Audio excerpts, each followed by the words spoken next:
Texas Congressman Joaquin Castro, who advocated for their release. It was a day that began at 4 a.m. Adrian carrying Liam in his arms as we walked behind them down the jetway. Liam looking scared and uncertain. I asked Adrian how he and his son are doing. We're happy to finally be going home again, he says. The little boy in C-21B getting first-class treatment by flight attendants. The chips, waffles, and orange juice most welcome. Neither Liam or his father had had a proper meal in days. The 5-year-old playing with a touch screen and clutching his big yellow stuffed toy, a Pikachu. Liam, meet that guy? Liam, who had never flown before, getting to meet the pilots in the cockpit, pretending to fly the plane, earning his junior pilot wings.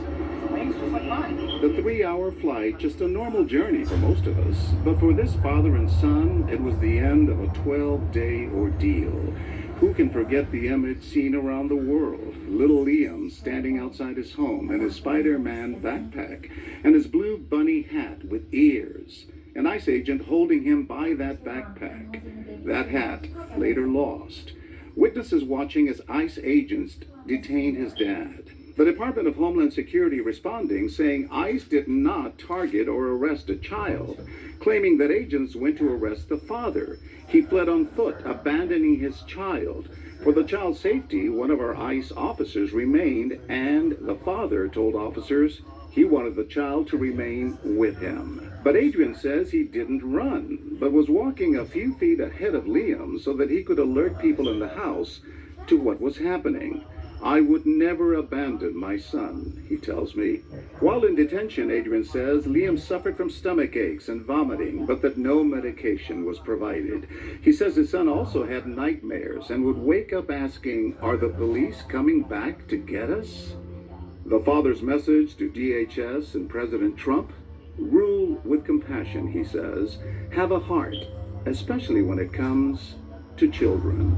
The family still has a pending asylum claim, but no order of removal.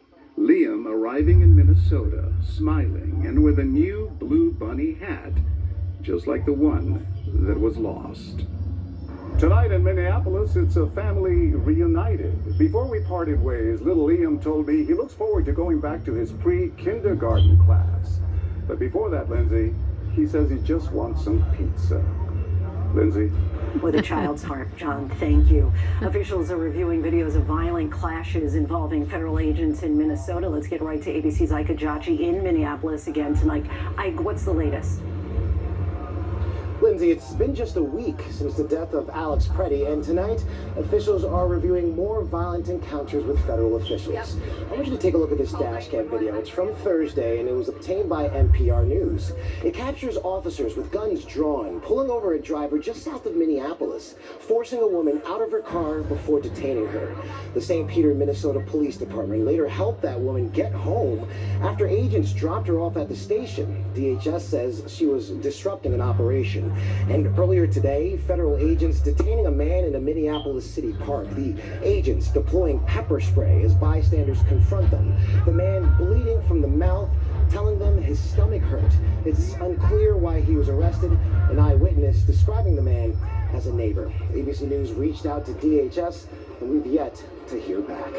Lindsay? Ike, thank you. Britain's former Prince Andrew is facing growing pressure to appear before Congress and testify about his relationship with convicted sex offender Jeffrey Epstein. This comes after new images of the former royal were revealed in the latest release of Epstein files. ABC's investigative reporter Olivia Rubin has more. Tonight, pressure building on Andrew Mountbatten Windsor following the release of millions of pages of Justice Department records on notorious sex offender Jeffrey Epstein, including these photos, undated and lacking context, showing the former prince crouched over a young woman. House Democrats had asked the disgraced royal to appear for questioning in November as part of their ongoing probe of Epstein's alleged accomplices, but lawmakers say he failed to respond. Now, UK Prime Minister Keir Starmer weighing in, saying, "I have always said anybody who has got information should be prepared to share that information in whatever form they are asked to do that." Andrew just one of several prominent figures across politics, finance, and tech now mentioned in the files.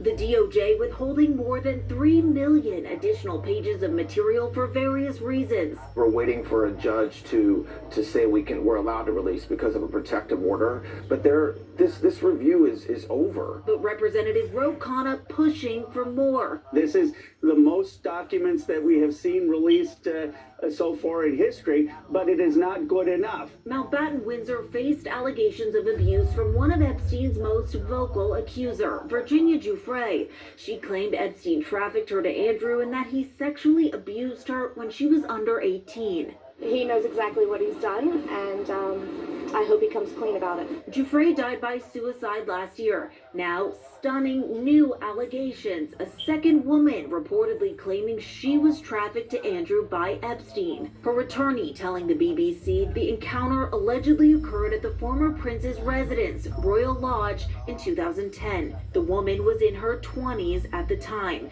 Andrew has not yet responded publicly to those accusations. Andrew, meanwhile, has repeatedly denied Giuffre's allegations, but he paid to settle her civil lawsuit without admitting wrongdoing in 2022. I have no recollection of ever meeting this lady. None whatsoever. And as for President Trump, whose own relationship with Jeffrey Epstein has been the subject of much scrutiny, these documents do contain a number of unverified tips and unsubstantiated allegations involving Trump and Epstein, the DOJ calling them unfounded and false.